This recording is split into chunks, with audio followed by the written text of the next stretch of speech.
நாட்டுக்கோழி குழம்பு எப்படி எப்போதுன்னு பார்ப்போமா.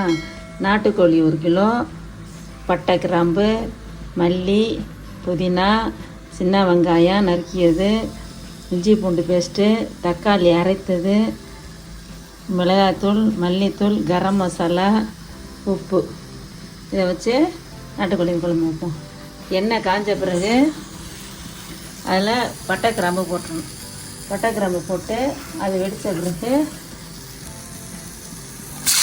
வெங்காயம் போடணும். வெங்காயம் போட்டு நல்லா வதங்கணும். வெங்காயம் போட்டு வதங்கின பிறகு இஞ்சி பூண்டு பேஸ்ட்டுக்கணும். வெங்காயம் இந்த அளவு வதங்கினோன்னே அதில் அரைத்த இஞ்சி பூண்டு பேஸ்ட்டை போடணும்.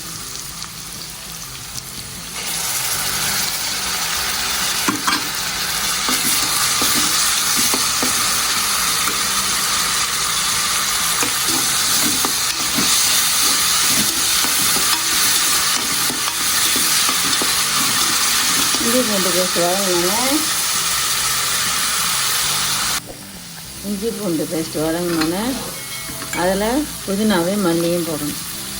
போட்டு வதக்கணும். இது வதங்கினோன்னே அதில் தக்காளி போடணும்.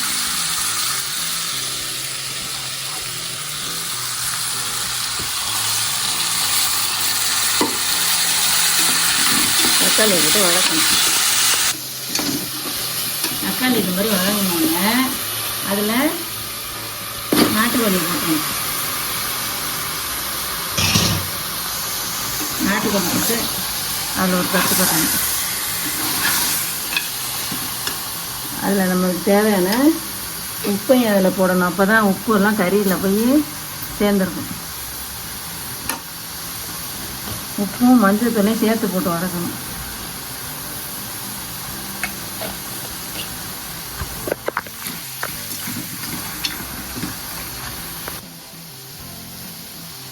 அது லேசாக வதங்கினோடனே மிளகாத்தூள், கரம் மசாலா, மல்லித்தூள் எல்லாத்தையும் ஒன்றா போட்டு வதக்கினா தான் அந்த கறியில் உப்பு உரப்பு எல்லா சுவையும் சேரும். வேக வச்சுட்டு அப்புறம் மிளகாத்தூள்லாம் போட்டோம்னா உப்பு உரப்புலாம் அதில் பத்தாமல் போகும். இந்த மாதிரி கறியோட மசாலா சேர்ந்து வந்தோடனே அதில் தண்ணியை ஊற்றி கொதித்த பிறகு மூடணும். கறி முழுகிற அளவு தண்ணி ஊற்றினா போதும்.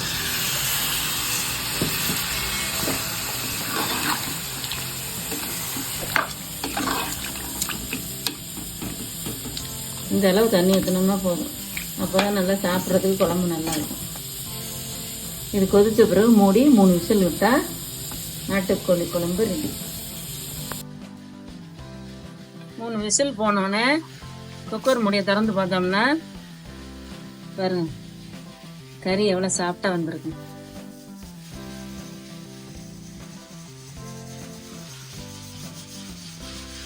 இந்த மாதிரி பஞ்சாட்டம் வந்துடும் 3 விசிலில். கொஞ்சோண்டு தேங்காயும் சோம்பும் அதில் கொஞ்சம் ஊற்றி கொதிக்க வச்சுட்டோம்னா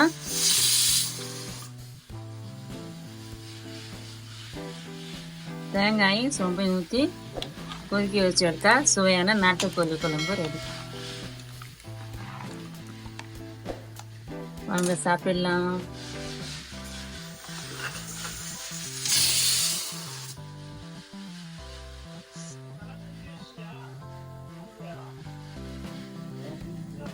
சுவையான நாட்டுக்கோழி குழம்பு ரெடி. அதை போட்டு சாப்பிடுவோமா. சாதம் போட்டு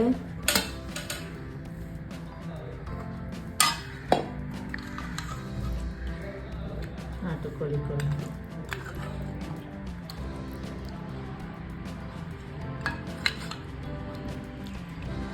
சாப்பிட வாங்க.